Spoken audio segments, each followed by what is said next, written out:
Oh my God, we're here. I know. I know. It's wild too, because this is my first ever guest spot on a podcast. So Really? yeah. I thought you'd been on a few other ones besides Shatter Shield. From the Shatter Shield, we got Panda Never Sleeps. Yes. Hello. 'Tis I, That is his stage the name. devout follower of our Lord and Savior, Cocaine Jesus. Yes, 'tis Yes. I. I have returned. Oh my God, I lost track of how many sketches you did with cocaine. Oh I man, go ahead. I actually just booted up like the very last episode of that just to re-listen to my little sketch that I did where I did like the whole follower of Cocaine Jesus sermon, and I was just like, oh my God, that is wild that I actually sat there and like I spent time writing that, and I was like, it's good. I enjoyed it. Were Like, you on drugs? no, and that's the wild thing. Like, don't get me wrong, I've been offered drugs before. I'm not. I enjoy my alcohol thoroughly. I'll say that. But as for anything else, nah. I'm good. Um, I do like to make the jokes though. They are fun. And so I do dabble in that sort of way. But as for actual participation, not so much. All good. Well, so we were just thinking just about a casual topic to bring up, and we are just like, yeah, let's just talk about the ever-changing lifestyle, history, and just kind of just a casual overview of video games and how the culture's gotten toxified, how it's expensive just to play and let off some steam for like 2 hours, and then at the same time, like it never stops being fascinating, even if you're not playing it. Yeah, I mean it's wild how the landscape of gaming has changed throughout the years, for sure. I mean, I actually even looked at like some old brochures and things, and I was just like, wow, N64 games were like $60. So we've been at the $60 price point for at least I think close to like 2 decades now, but now we're starting to move into like a $70 price point. And like I get it. It's the rising cost of development and all that. Sure, fine, cool. It just from the consumer end, right? There's this concern of like we are a lot of us are not making the money that we should be to keep up with like the inflation of the economy. That's a whole other discussion that I'm not going to get into because I'm far from well enough educated to like really go in depth about that. I just know that like all my friends are broke and we're all working full-time jobs and we're struggling, and that's what I know. But we never stop being broke, do we? eventually you'd like to, but like right now, good luck.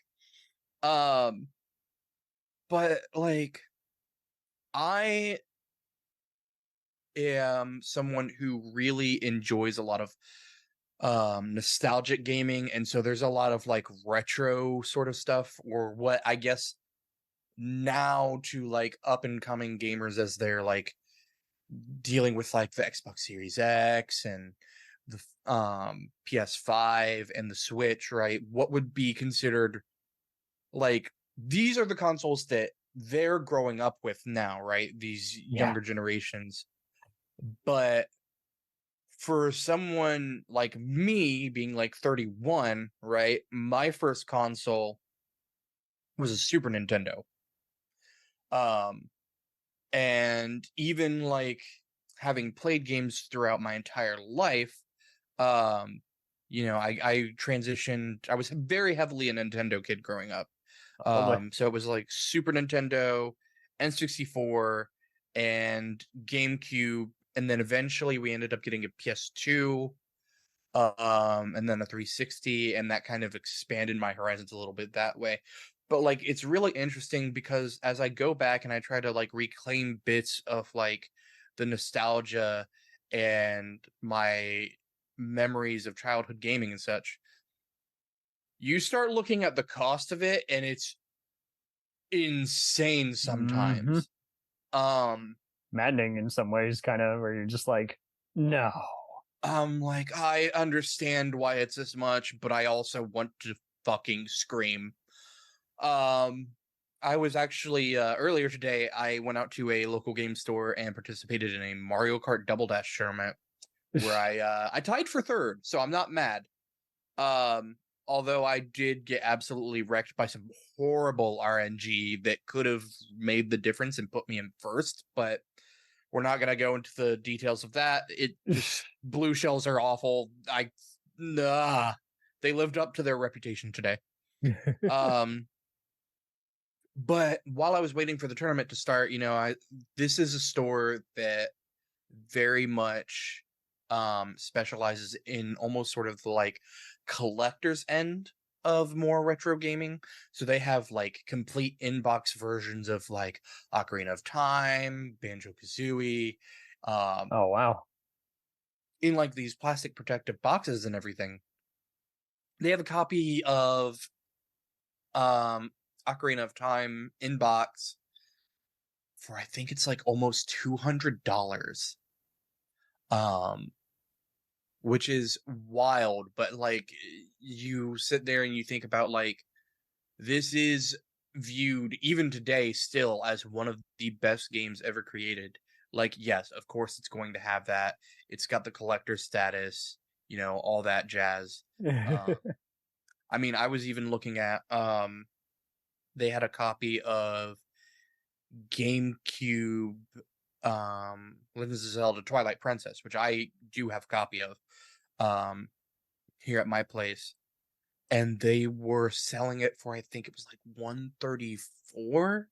I was like, oh my god, that's insane to think that just these little pieces of like history, both in terms of like games as a storytelling and entertainment media, right, Yeah. have such high value attributed to them, even though in essence they are just sort of replicas just thrown out into a market. It's Hmm. it's wild to think about the connotations of it all, I suppose, is what I'm trying to get at. And it Um, is funny how it always got blended in with jealousy, like this system's better, or it's going to be oh better than the yeah, last one. And you're like, what are you trying to prove? Do you work for this the company? console wars. Yeah, everybody's I swear you see always more graphics. Well, if you love playing the game, you really don't care all that much about the graphics. You really don't. Because they're everybody going to look like shit rails 5 years from them. now anyway. So what is the point? Yeah, I mean, you do raise a arguably solid point there. Yeah, I mean, eventually the graphics are not going to be as good, and like they're cool now. They're gonna suck later. Cool, fine, It's whatever. crazy expensive. So it's just like, shut up. Yeah, I What the remember when the PS3 debuted, and that thing was $600, which is like the Mm-hmm. most expensive I think I've ever seen a game console release at. Yeah. Even the PS5 is I think only 500. So, which is kind of wild to think about. But yeah, dude, Kind of crazy. all my life, because again, primarily I was a console gamer who was pretty primarily aligned with like the Nintendo side of things. You always had the so-called console wars thing going on, which is like, oh, my console's better than your console, and this company does this better. It's just like, oh my god, shut the fuck up. They all play games. Are you having fun? Shut the fuck up then. Play your fucking game, please.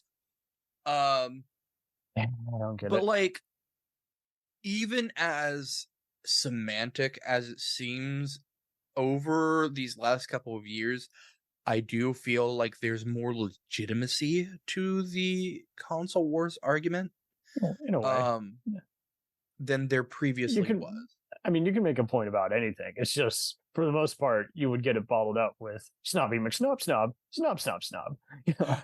Yeah, I mean, egos were always at the head of any one of those arguments, generally speaking. Kind of bled in, kind of like with rap wars. Oh, so and so, he's more awesome, or wrestling, and you see it now in politics Yeah, too. I But mean, sports especially is like Yeah, you will see people ball on each other, even though they know damn well the other person has zero interest in the other team winning. And it's like, well, why are you wasting your time? Yeah, I mean, everybody If he and doesn't care, everything that I'm not has going to waste fans is gonna have time. those people that are just like absolute diehards, and they just want to prove how diehard they are about something for no discernible reason. Um, but lately, when I've been looking at the sort of like arguments for like the console war, I'm looking at things like the yearly press events that like Sony, Microsoft, Nintendo do, and what the machines are capable of as the consoles and such. And I mean, it's hard to look at the console wars argument now and say that there's not a legitimate point being said in who is better. Um I think my major point right now is that like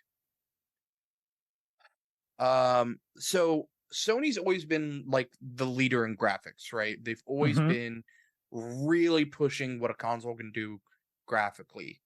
They've also, generally speaking, always had a fairly solid game library. They have really good IPs that they can work with whenever they want.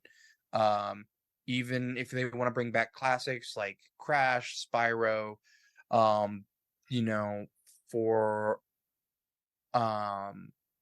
I'm losing my fucking mind here. Um, they have solid IPs that they can go to, right? Yeah. Tried and true things.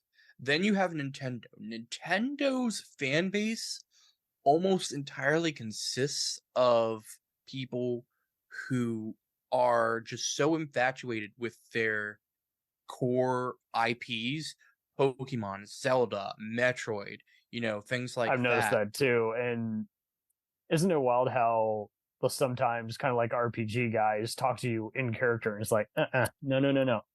You can't get away with doing insults or whatever. You're Y- talking to me right here, right now, dude. Yeah, it's wild, but And then if there's like an update that fails, they will. Who knows how many people they'll curse in the tech department? Oh my god, you wronged me. oh yeah, It reminds there's me of a always bitter aunt I used to have who would basically shame someone if her pizza was late or something. It's like, no, no, no. It don't take this out on them. No one went out of their way to disrupt your life. yeah. I mean, it's generally speaking not things done I think on purpose, but I mean, and then so kind of circling back to the console thing. The thing I'm seeing right now is Microsoft scrambling to remain relevant in the console game, because what IPs do they have at this point that are like truly theirs? A lot of things that they have are shared. Call of Duty is both PlayStation and Xbox, Um I know there's more examples. I'm just blanking really hard right now. Oh well, and Um then don't get us started on. Then you even see people bitching about, oh, I do, handheld like Game Boy versus I only do PC, computer gaming like Steamed or whatever. And it reminds me very much of kind of the digital versus physical media. It's like, oh, watch it however you're going to watch it. Don't take your anger out on people because they're not like you. yeah. It's Um gatekeeping. I mean, yeah, I'm very much for the argument of like, hey, watch what you want to watch, how you want to watch it, enjoy media how you want. Um Don't be the douche, farting in the backseat telling people you got to, you know, watch this movie this way or you're not a fan or some shit, just yeah, no, absolutely. I personally have since I have that sort of nostalgia and such, I've really been very adamant about physical media for my games. oh, lovely. Because there's also a very persistent lack of backwards compatibility um that doesn't try to nickel and dime you every which fucking way. Um for example, the Nintendo Switch Online or whatever it's called. They have like apps on the Switch that let you play like N64 or Game Boy Advance or Game Boy games, Super Nintendo, that sort of thing. But it's a subscription. Bingo. And it's just like, okay, that's cool that you've made these things available for me on my console. But I don't want all of this. I just want a few things, and I want to know that I can play them without having to pay this yearly thing. Like, Bingo. I hate that. Hate that. Why do we have to be so money hungry that literally everything is just how can we nickel and dime people? How can we bleed people's wallets the most effectively? Yeah. It's absolutely one of the most frustrating things that's going on in the not even just the gaming market right now, but in the world. Mm-hmm. Um And it so never stopping. You're just like, okay. yeah, but I'm hoping cuz Baldur's Gate just came out and people are loving Baldur's Gate. Um and one of the things people are loving the most about it is that it's a complete game. It's mm, $60. There's no DLC. There's no like, oh, hey, like buy this additional map for $5. Oh, hey, here's a cosmetic. Here's some loot boxes. Like, no, you $60. Here's your game. Enjoy. Yes. Thank you. Can we like actually just return to form and just make games, give people complete games and let them have a good experience without trying to capitalize on unfinished products? Like I get so tired of seeing companies push games that are clearly not ready for launch. Bethesda's really bad about this. oh, really? Oh my god, Bethesda's horrible about it. What was it? The Fallout 76 was an absolute disaster when it launched. Absolutely buggy, damn near unplayable mess. Then they also, I think in this last year or two, released a game called Redfall, which was also just abysmally buggy. Making you wonder who's Um, getting paid to do what. yeah, But yeah. again, you're not taking this out on them. You're just like, I'll be here when you guys are ready to get your shit together. Just like, Well, it's one of the reasons. Well, there's a few reasons why I don't really fuck with Bethesda as a company, and that sort of idea that they can just put whatever they want out and people will pay for it because it has Bethesda's name attached to it is one of the things I hate the it's kind most. of like porn. They're catering to the lowest common Well, it's like denominator. Apple. It's kind of like Apple. You're paying more for the name than you are anything they're actually doing. Yeah, I'm pretty much to that point where I'm like, much like with anything by Samsung, you use the product until you can't use it anymore, and keep in mind that the updates are also kind of part of the problem. Yeah.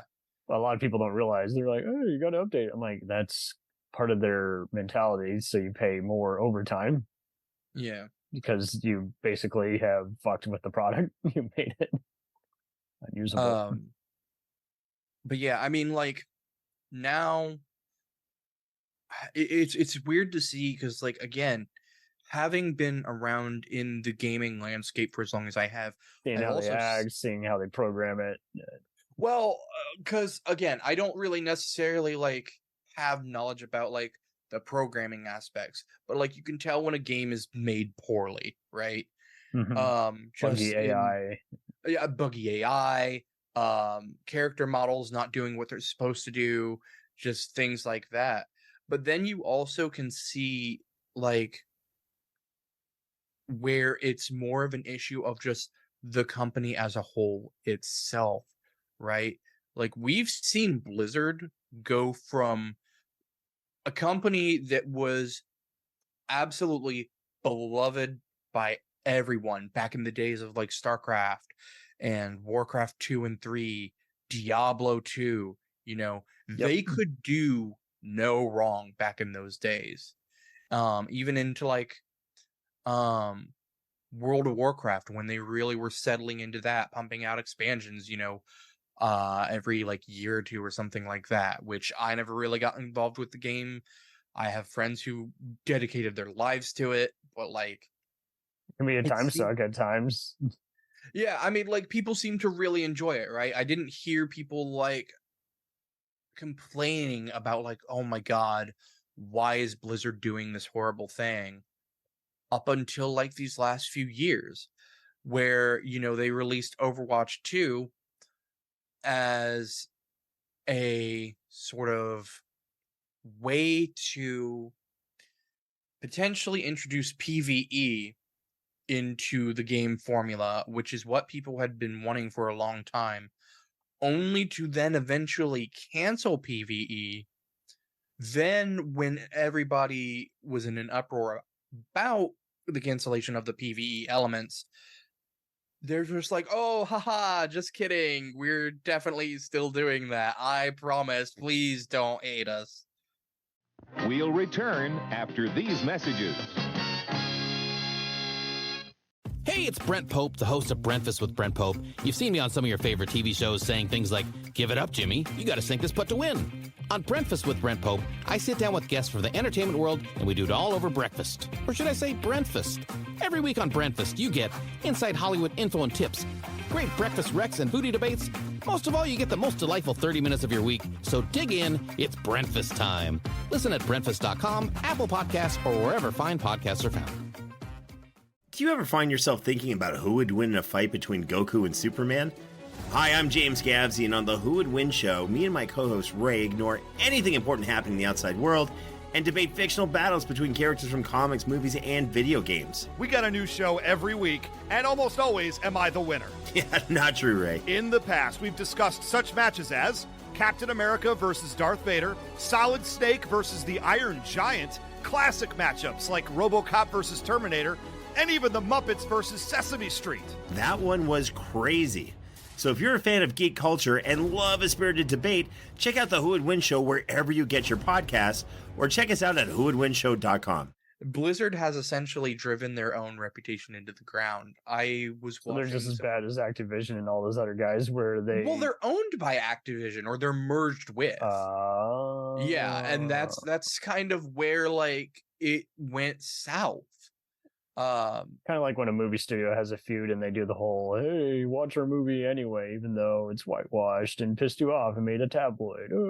It's like, yeah, I'm just... No, it's dead in the water, dude. Do better. It's like, can we just do good things? Can we please just make good games? And like, so many companies, I think, really just look at games as a way to generate revenue. And I hate that personally, because I view games so much as a wonderful form of interactive media and storytelling. But when you have people who only see the side of how can we profit from this, it just really destroys the creative elements of it from the inside, and it shows. Not to mention how they'll often... I mean, it's wild how they're merging with Microsoft, because Microsoft is like so infamous, especially on Skype, at just answering emails and complaints. It just gets to that point where you're just like, yeah, no, this doesn't work. Fix it now. Stop giving excuses. I do this with Podbean when making a podcast. They will go to town just saying, we've done everything on our end. I'm like, clearly not.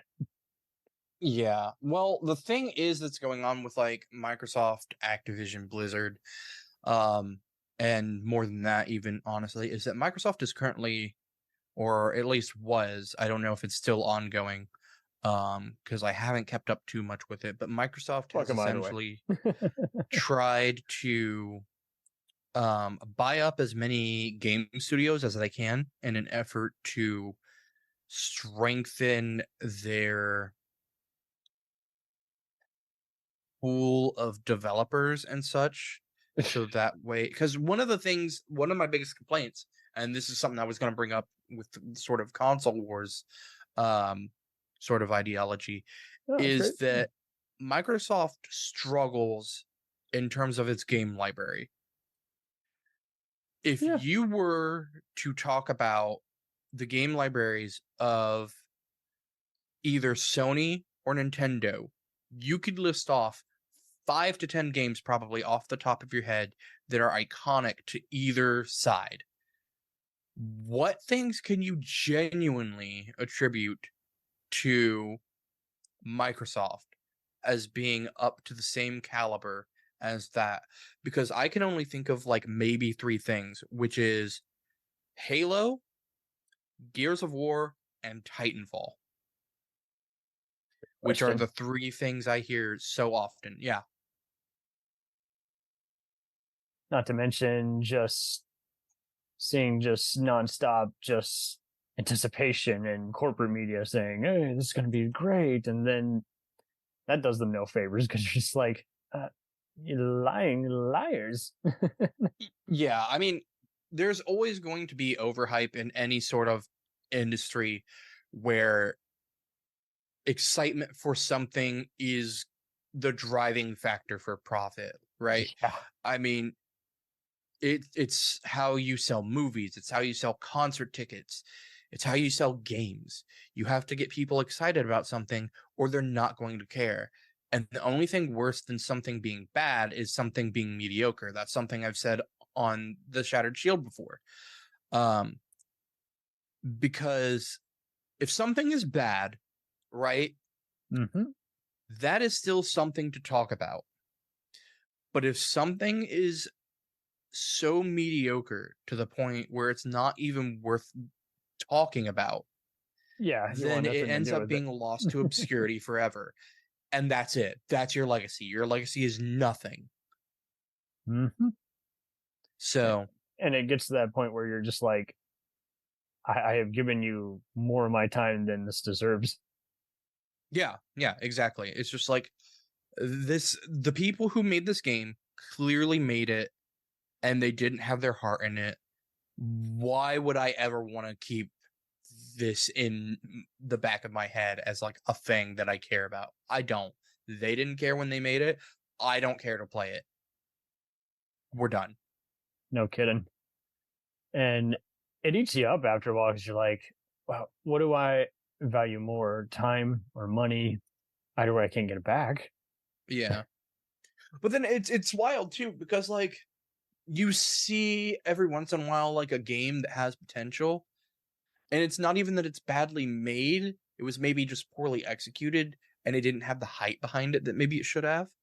And it's just like, damn, this game really should have gotten like more attention. It should have like done really well. But nobody even knows that this thing exists. Like it's a great example of what I'm talking about. I'll give you 2. First one is a old RTS game called Sacrifice, released in 2000 for the PC. It's very unique in that it is an RTS that, one, is not done in a sci-fi setting. The only other RTSs that I can think of that aren't done in like a sci-fi setting are, if you want to count Pikmin, I feel like Overlord, which was a game for the 360, I want to say, but I'm not 100% sure because I've never played that. And I know I'm missing. Oh, Warcraft. Yeah, Warcraft. Those are like all the only ones I can think of that aren't necessarily done in like a sci-fi setting. Because sci-fi setting, you had StarCraft and Command and Conquer and all these other things and blah, blah, blah. So it was kind of unique in that. But it was also really interesting because most RTSs that you'll ever play are done from like an omniscient third-person view, which is like sort of a bird's eye view of like the battlefield and whatever, right? This was done with a sort of over the shoulder kind of camera view. Think of like maybe Jack and Daxter, right? You still summoned and created units. You still had resource management in the form of souls and mana. Souls were how you managed creature creation.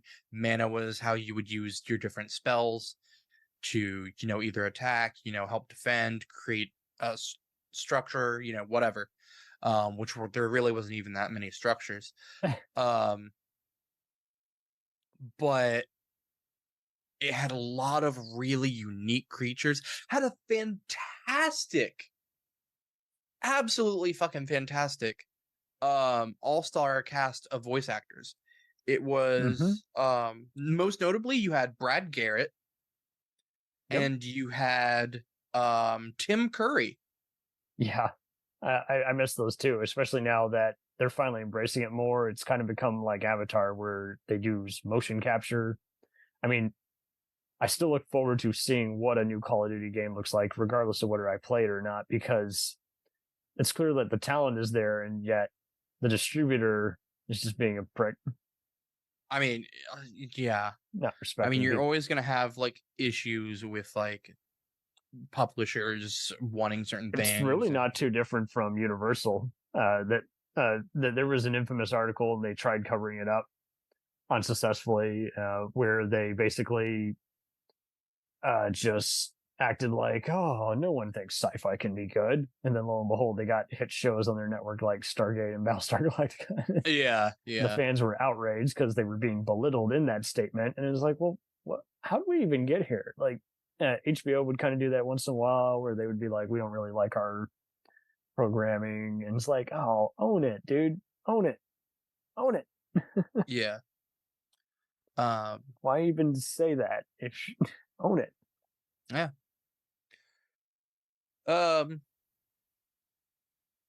Yeah, I was trying to think. Oh, and the other thing that game had, which is I think is one of the earliest examples I could think of for this, is branching and alternate stories.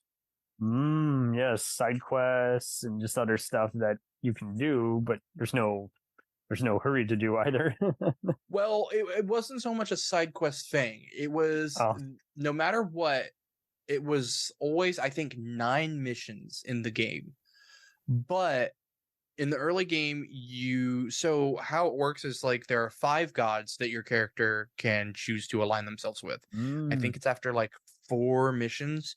Depending on who you've aligned yourself with for those first few missions, you start to lose options. And then as you progress even further, you start to eliminate gods from the pantheon that you could choose from, until you eventually get to the end. And depending on how you align yourself throughout the game, you'll take on certain missions versus other things, and it's just really good. Sacrifice absolutely deserves more attention than it's gotten. And it's tragic that I haven't seen like a remake of that. You're right. But Interplay hasn't really done much of anything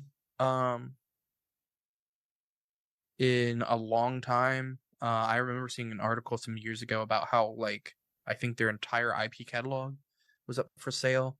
And if I had the money, oh my god, I would immediately throw down for Sacrifice. Yeah, we're also, since we're on the topic of like game remakes and such, it's kind of wild to see how many remakes and things are coming out. For the last few years, we've been getting steady remakes of like the Resident Evil series. Nintendo just announced a remake of Paper Mario Thousand Year Door. There's just remakes everywhere here and there, which isn't necessarily a bad thing. A lot to keep up with, but yeah, it's not bad. Yeah. I will say that I don't think The Last of Us needed another remake or remaster, considering like I think it was just a couple years before they had just released it with like slightly better graphics. I'm like, stop. This is just a blatant cash grab. At least like every time that they re-released Resident Evil 4, because they kind of suffered from the same syndrome. Resident Evil 4 was almost just a straight port, which was kind of nice. It was just like, it wasn't trying to be something it wasn't, which I guess I say that, but it's not like Last of Us was also trying to do that. It's I don't know. I think the point I'm eventually trying to get here is that Capcom needs to remake Dead Rising. Couldn't hurt. Could be worse than anything else. Yeah. I love that game with my entire heart. The first Dead Rising is phenomenal. Only thing I would change about that is some of the first-person controls when you're trying to use a gun in that game. Maybe take some of the campiness out of the story. Not all of it, because that is part of what makes Dead Rising so good. But that's about it. Like that game is really solid.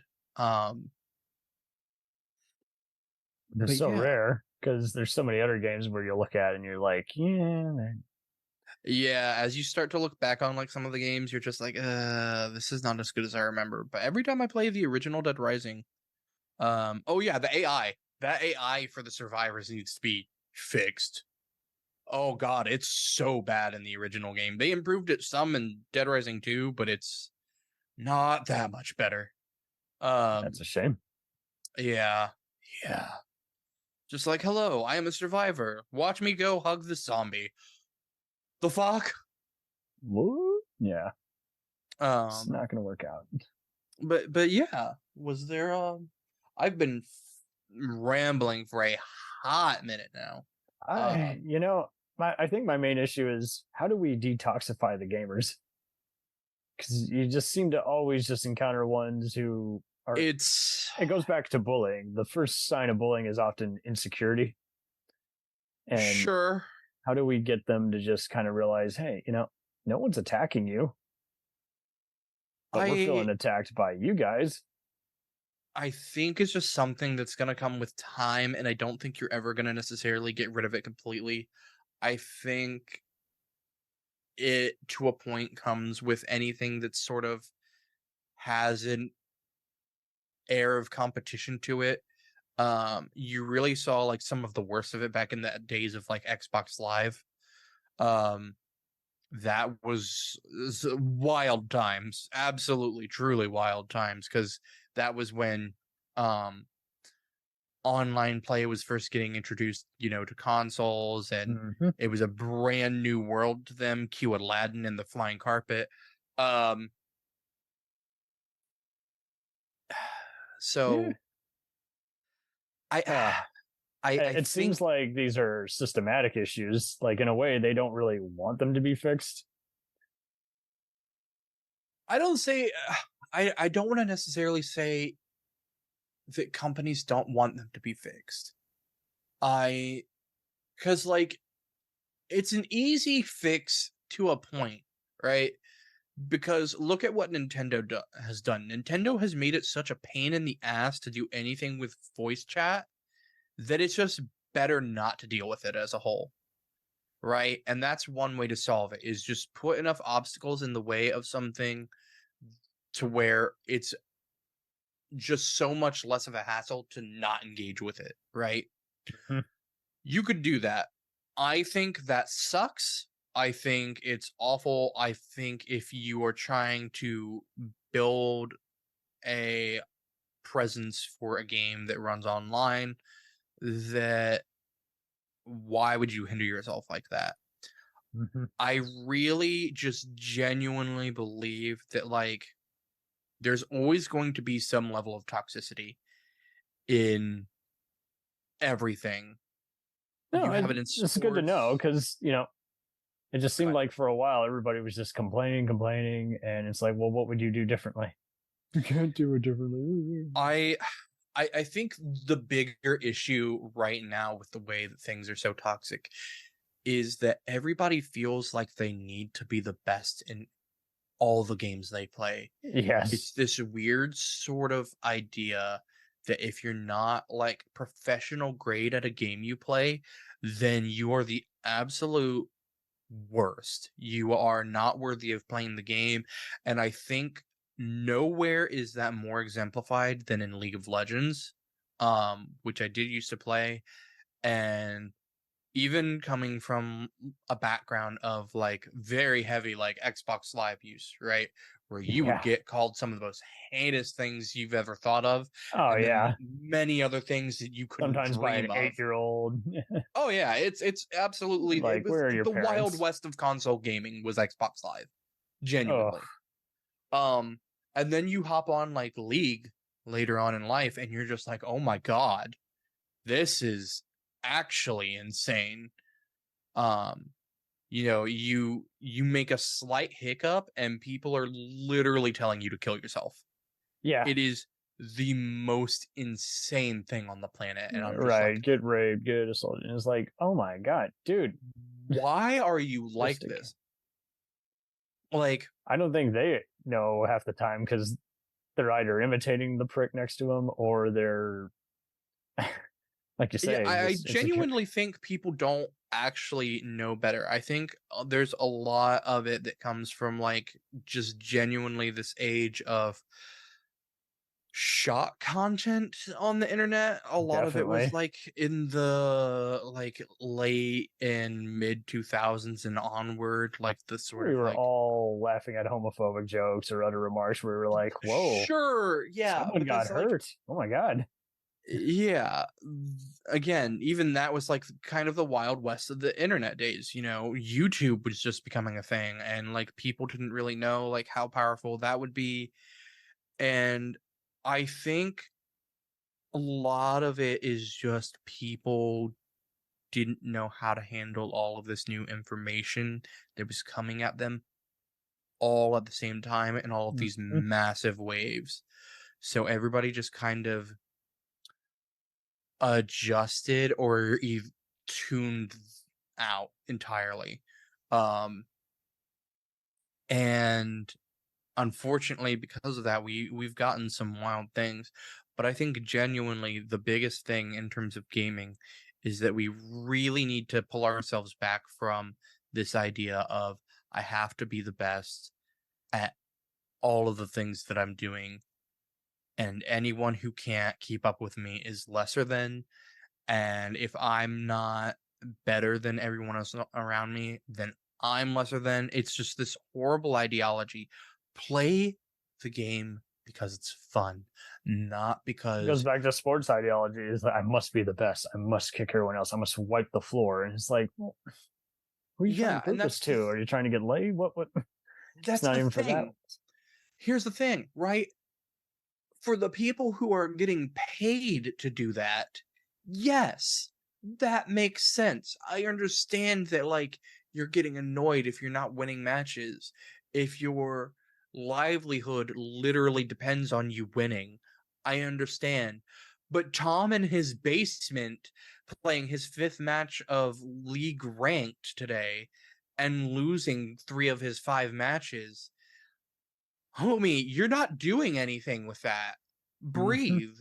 Enjoy the game. Like, if you're not enjoying the game, then maybe stop playing it. Like, Yeah. it is not Stop the while you're end of the ahead. fucking world. Oh, yes, it is. Yeah.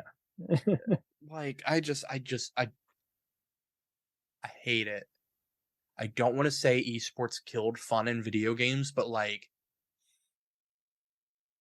kinda did. Kinda did. Mm-hmm. And it just kind of keeps going on to where I I think what this chat has illustrated is there's not really an answer for it, even though we want there to be an answer. And it's like, well, what do we Yeah. do? Yeah.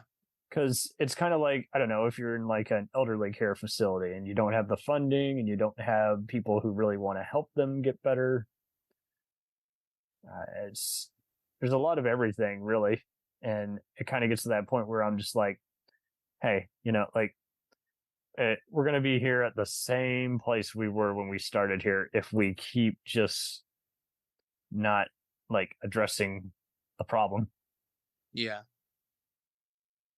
I mean, I don't want to repeat history, so why let it keep happening? Yeah, no, for sure. Absolutely. But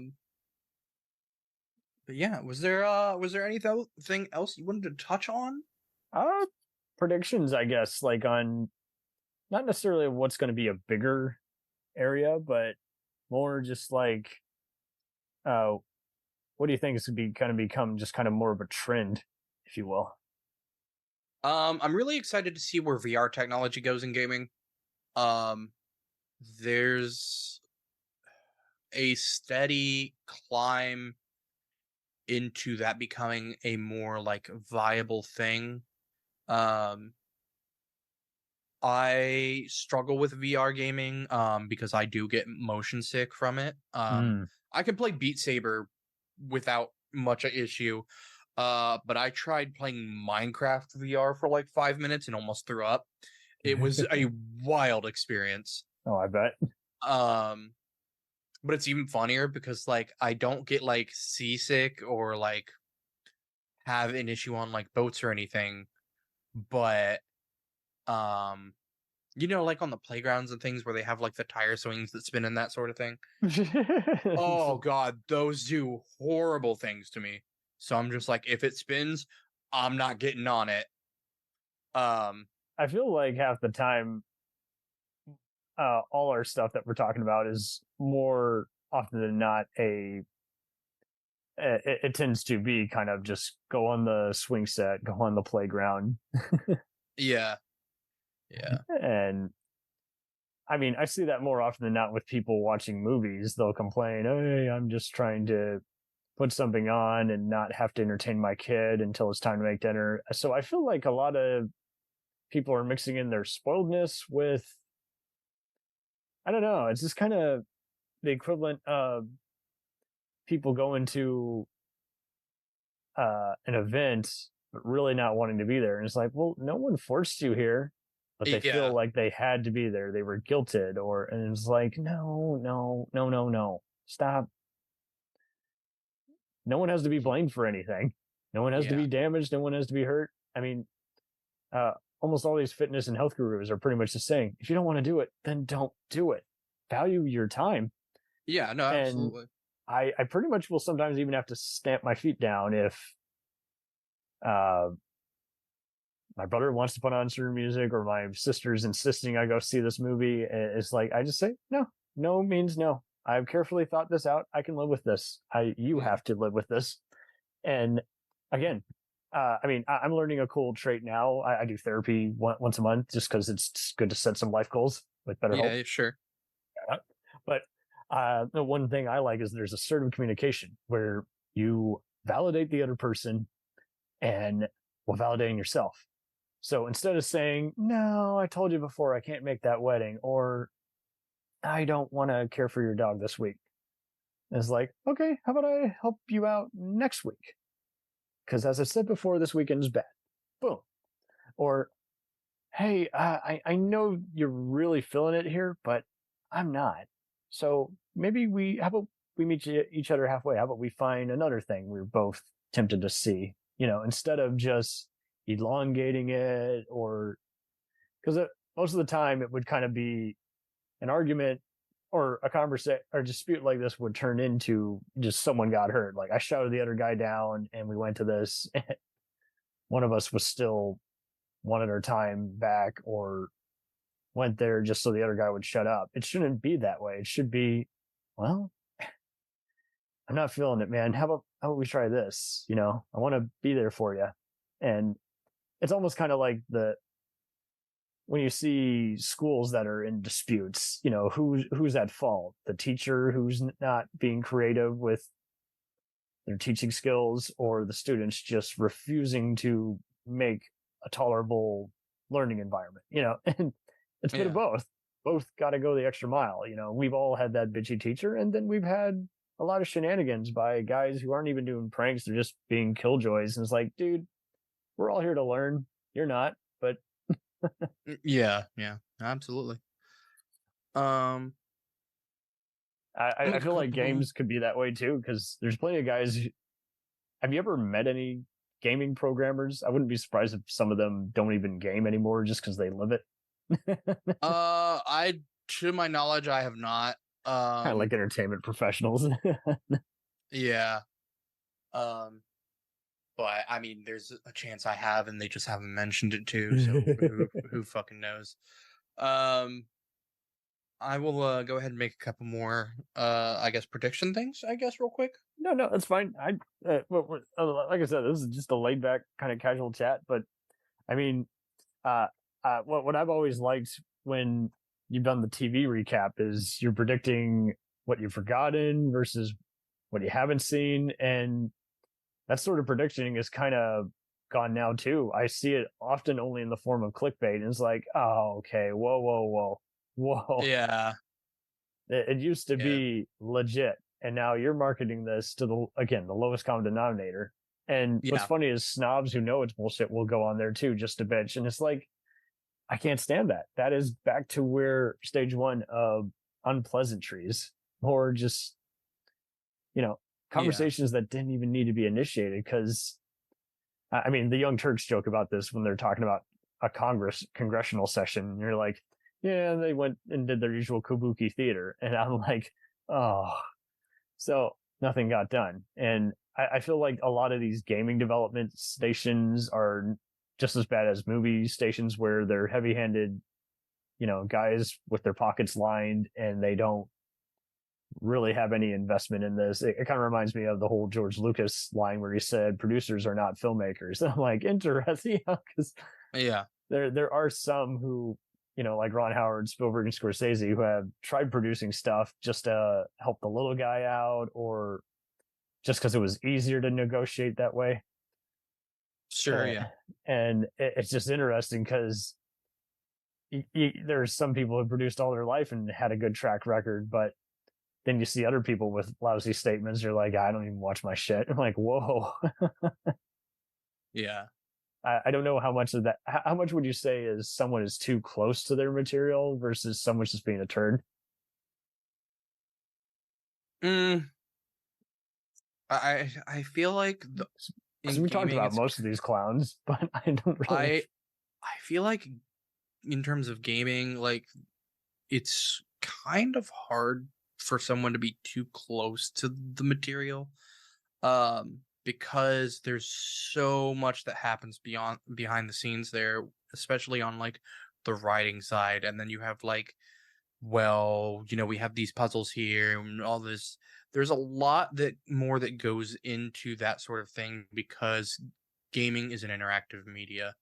Yep. Though, if you want me to comment on who I think gets in the way of themselves more than they actually help themselves, More in terms often of like, than not, yeah. that's a pretty. I think that's a pretty easy list. Bethesda is on that list for sure. Right now, I would argue, Game Freak / the Pokemon Company. They are coasting on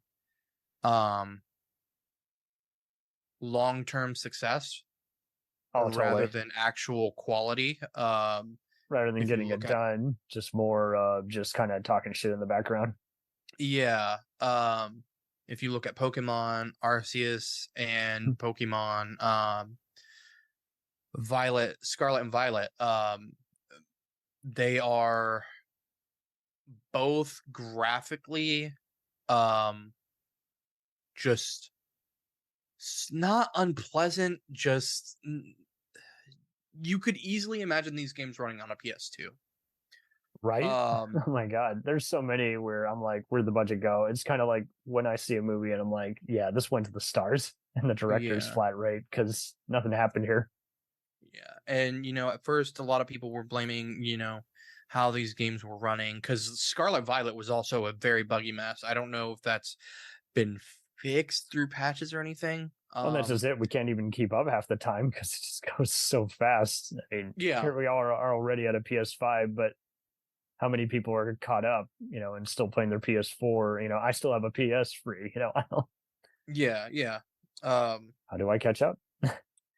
but the issue was not the issue was very clearly not the Switch, because other games were like running very well on the Switch. They were clearly optimized to run on that platform, and yet Pokemon, which is an IP that runs only on Nintendo hardware, minus a couple mobile games here and there, is running so poorly on the current gen Nintendo console, that it's just like, how did this ever make it out into the market? Much in the same way that like Fallout 76 and Redfall with Bethesda did, right? Yeah. Then I think another couple of companies that are really kind of getting in their way. EA will always be at the top of the list. EA refuses to be a company that gives a fuck about anything other than profit. I think it won an award for like one of the worst companies to work for a couple years in I a have row. heard that. I'm glad Yeah. you brought that up again, because for a while it seemed like, I think I was mainly annoyed because they bought Pandemic Games, and it was one of those where I'm like, yeah, but Pandemic was fine. Yeah. EA is always a fucking trash heap. There's a whole rabbit hole that we could go down, actually, literal rabbit hole, that we could go down with the American McGee's Alice deal that was just going on a few months ago. Oh dear. I'm not gonna do that right now. Okay. I'll look it up. Ubisoft, I think, rides a very fine line when it comes to actually being a good publisher rather than just being an entire shit can. Oh yeah.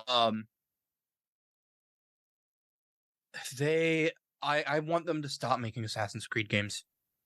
I need them to stop making Assassin's Creed games. That IP has been beaten to death, then resurrected, then beaten to death again. I'm so tired of it. I don't think I've seen anybody like incredibly genuinely excited for that series since Black Flag, which was the fourth entry in the series from what I remember. I wish they would do something proper with Prince of Persia. They are doing something, a little side scroller thing. I know there's a remake of Sands of Time in the works, but like there hasn't been news on that in forever and a fucking half. I have a Splinter Cell game in my Steam library that I cannot play because of its compatibility with the Uplay launch software that Ubisoft had, because once upon a time everybody needed to have their own like launch software / store to try to compete with Steam, and then they all failed. But because Uplay is essentially dead, I can't play my game on Steam. I've looked for a fix. There doesn't seem to be one. And that's one of my biggest complaints with Ubisoft right now. Mm-hmm. What other company? I will say, Capcom makes mistakes here and there. But they tend to like learn from them and move on. They've tried a number of times to do a Resident Evil multiplayer type deal. I don't know that they've ever legitimately succeeded, but they did release like a sort of companion multiplayer thing along with Resident Evil 8. It was so fucking bad. Oh, it was absolutely abysmal. Heard. It was free, and that was too much. And it never stops happening either. It seems like they just have never gotten the formula right, which sucks because multiplayer Resident Evil would be so good, but it's apparently very hard to get the formula right, and I don't have the answer for them. I'm not going to pretend that I do. I do want them to keep trying. I just want them to like really try to invest properly into something. But I think they've really been knocking it out of the park with the Resident Evil remakes. Monster Hunter's been good from what I understand. I've never been into that series. The movie was awful, but I'm sure the game's fun. I'm again calling on Capcom to remake Dead Rising. You're already remaking zombie games. Dead Rising is literally sitting in your lap. Please. Other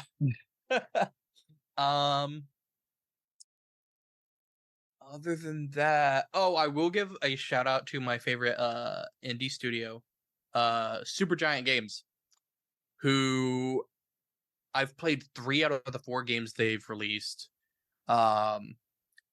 which is Bastion, Transistor. I didn't play Pyre.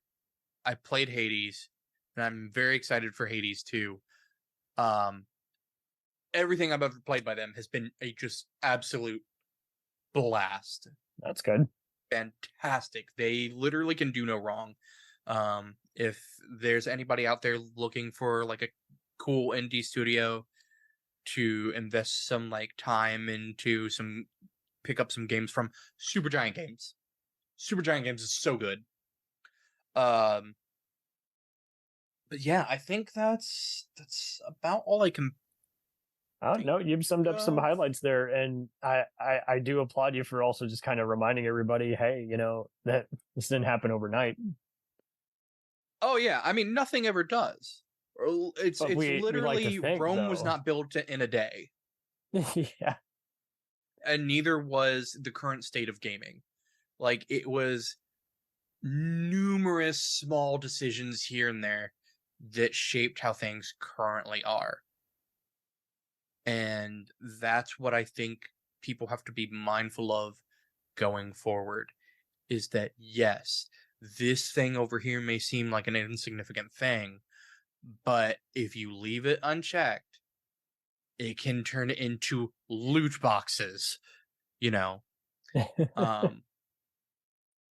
So I think the lesson I want people to take away is don't be afraid to explore. AAA isn't everything. Right? AAA is not everything. If a game is bad, call it what it is. And I will say this, if you enjoy a bad game, you're welcome to enjoy a bad game. But you also need to admit that it's a bad game. And that's fine. You can, like, it's like how people enjoy bad horror movies, right? Oh yeah. Thanksgiving is a heap of shit, but it is fun to watch because it's a heap of shit. It's like watching Shane in The Shield. Shane is a literal manifestation of a dumpster fire, but man, is he just like, you never know what stupid thing he's gonna do next, and it keeps you watching. Can't take your eyes off it, it's like here we are. Yeah, but AAA isn't everything. Enjoy what you enjoy, but don't be afraid to criticize it for what it is. And don't let it become like gambling, where it's just, because that's what I really have hated the most with EA is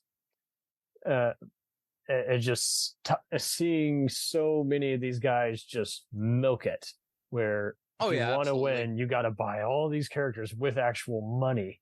It's like, why not just a monthly subscription? That would make way better sense, as opposed to I paid $10 to $500, and I get why they do it. That a sucker is born every day, so they're gonna keep doing that shit. And I'm like, that should be legal. Do you have any idea how many morons are playing that and killing their college education or future rent? Just like gambling. Don't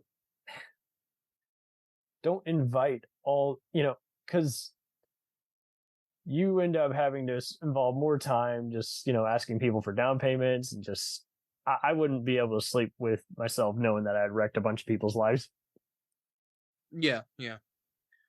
And then I think the last thing was just, again, be mindful of the changes that are going on. Yeah, look at all these articles instead of just being like, "Oh, I haven't heard of that." I'm like, "Oh, it's a thing." Yeah. And be able to tell the difference between a corporate piece versus legit thing. I mean, sure. I mean, it's not going to be an easy thing. I think the better thing to do is just acknowledge what a good idea is and what a popular idea is. And really be able to call out the difference between, because what's popular may not always be good, and what's good may not always be popular. I love that. I wish more people could do reverse psychology. Yeah. But yeah, with that, I think I'm. Oh, this was so much fun, dude. Anything you'd care to promote that you're working on, or anything else you'd recommend? I have something in the works, but I don't really know what it's. I know I'm gonna be having something related to video games, likely in the podcast space in the future. Yeah, I have no idea how much fun this was. I was happy to be on. Thank you for having me. I don't know when that's going to happen. I know that it will happen. It's just a matter of getting some things together. So for those of you who are listening from maybe the Shield or the Shattered Shield rather, and miss me from that, I will be back around. I promise. I'm just trying to get some things in my life together. Transitions. Hey, aren't we all, man? I conquered insomnia earlier this year by working in more fitness, different prescriptions, and different just everything. Do the same thing every day. But one thing I know are these True Dark sunglasses, which are great. So if you're watching a movie or playing a video game late at night, just put those on, especially if you got a confusing work schedule, so you don't have to try telling your brain, hey, sleep now, wake up now. And if there's anything to be gleaned from gaming, just decide how much of it you really want to do instead of just soullessly buying this and then not playing any of it. Just same thing with movies. Don't just look at the cover and go, that looks fucking cool, and then it takes up space on your shelf and you're trying to move. Yeah, no, absolutely.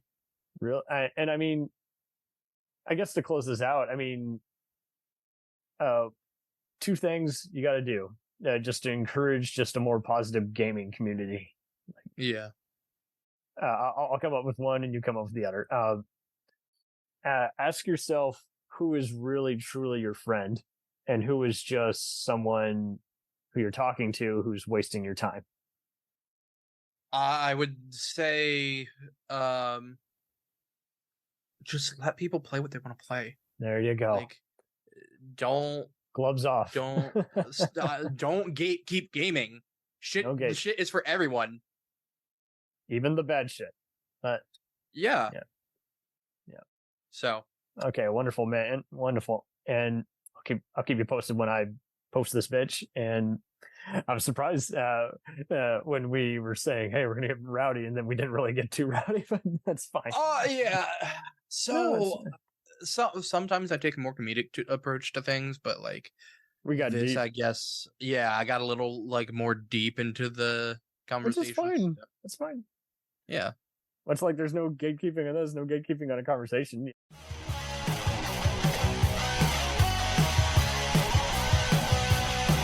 Follow us on the web on Facebook, Twitter, and Instagram. The podcast is available on Podbean, Spotify, iHeartRadio, Anchor, Apple, and anywhere else podcasts are available. Feel free to review our show and leave comments on any of those sites. Thanks a million for listening. It's a jacked up